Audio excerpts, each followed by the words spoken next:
So, good morning. This is a 10-minute talk show, Ed Talk, featuring me, Ed Barredo. And for this day, we will have an interesting guest, which he is student job of Melo 947 and the co-founder of the Charge Radio. And the fun fact, he's half Japanese, the more you know. And without further ado, here is Mr. Junichi Real. So, I've heard that lately you've been in Japan.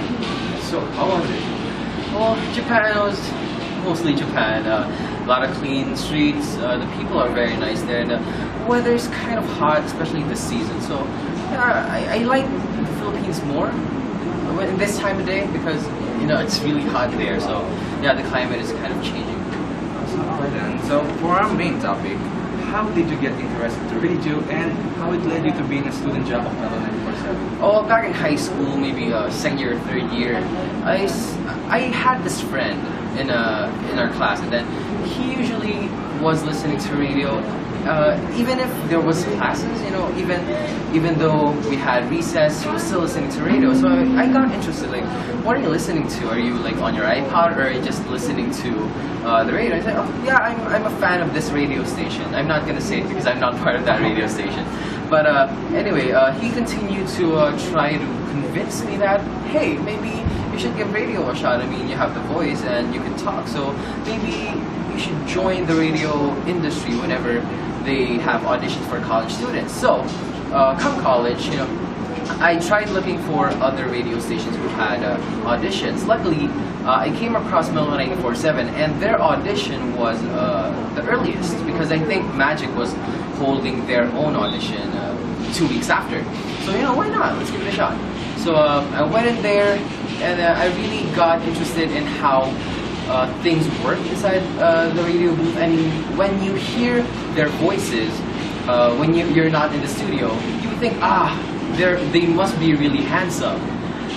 That window of reality shattered when I went into the radio booth. But sometimes there are people who have great voices but do not really have the physical appearance that they would attribute to the camera. So most of the people in the radio industry are very good at what they do, just because the only medium of communication available is their voice. So I was really admiring them because that's a really hard task to fulfill. So why not? Let's give it a shot. Started from there. I got interested in radio, and Melo 947. I discovered Melo 947. Oh wait, you said that a friend told you that you have a voice. Then how did you develop that voice to audition for that Melo 947? Oh well, his basis for my voice was I usually go to a lot of concerts, and sometimes I would perform in the school plays. So most of the classmates that have heard me usually hear me when I sing. They haven't really heard my voice when I was talking. But then we had a class called the Special English class. It was mostly speech. That was in third year. So yeah, he said, okay, you have the raw voice there, so maybe you should try to develop that. Luckily, there was a professor who was really taken by me and my potentials, and she's a woman teacher. So my teacher told me that, okay, I'm gonna try to mentor you on a lot of the competitions that you would join. So just look for any competition, then just tell me if you're interested, and then let's talk, let's train, and then let's see where it might lead. Then from there, our relationship, the mentor relationship, lasted from third year to fourth year. So it was really a fun experience, just because she's really good at what she does. So right now in Melo, what are the activities that we should look upon, or about you? What we should look for you? Okay, well, Melo 947 has its auditions coming up this month, actually, September. Oh, yeah, next week. Yeah, September 6th. Yeah, September 6th we have our auditions. Just go ahead and proceed to Unit 908 Paragon Plaza. It's right along EDSA near MRT Bonnie. So if you guys have talent, go ahead and head on up there. It's from 1 p.m. to 6 p.m. to bring your resume and a valid ID. And that's where I started, basically. Will you be there?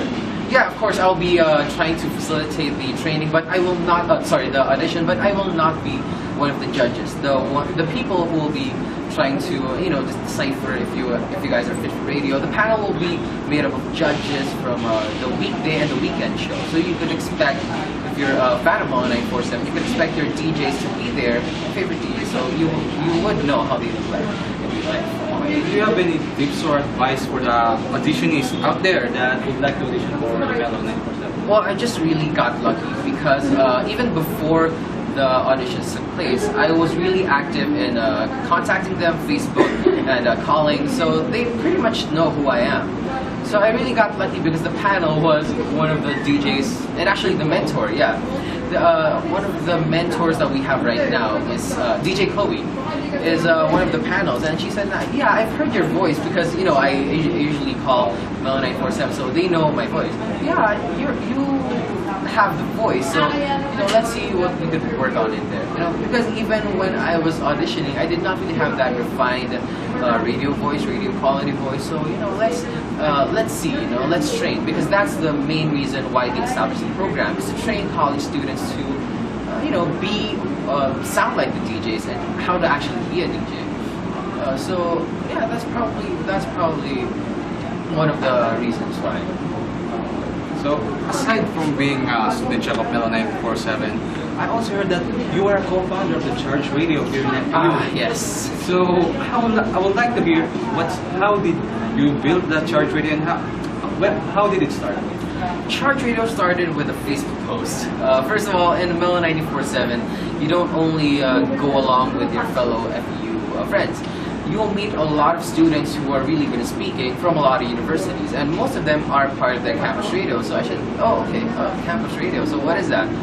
So they try to ease me into the idea that, okay, college radio might be a small radio station inside the school. So I thought, okay, well, why don't we have that? I mean, we're one of the top universities in the Philippines. Why don't we have a facility like that? So I posted on Facebook, and I wasn't really tagging anyone. I was just asking if we have campus radio. And then Sir Babsi said, come here, let's talk about that, because I'm pretty sure he was interested when I posted that post. So I went over there. Sir Babsi told me that, yeah, I'm really interested in reviving FEU's campus radio, because even back then, Sir Babsi, when he was still studying in FEU, has heard the old FEU radio, and that was DZFE. So I was really surprised and baffled about how FEU radio died. Campus radio was pretty strong back then, so I was wondering, okay, why did it go away suddenly? He said he also didn't know, so he was asking if I could grab a few students who are really passionate about radio to come together and just talk, about their ideas, concepts, about what the FEU campus radio should be. So time passed by. A lot of people went and gone, especially the fourth year people who we got. They're already alumni of the school, but they still continue to support the idea that Charge Radio might be more.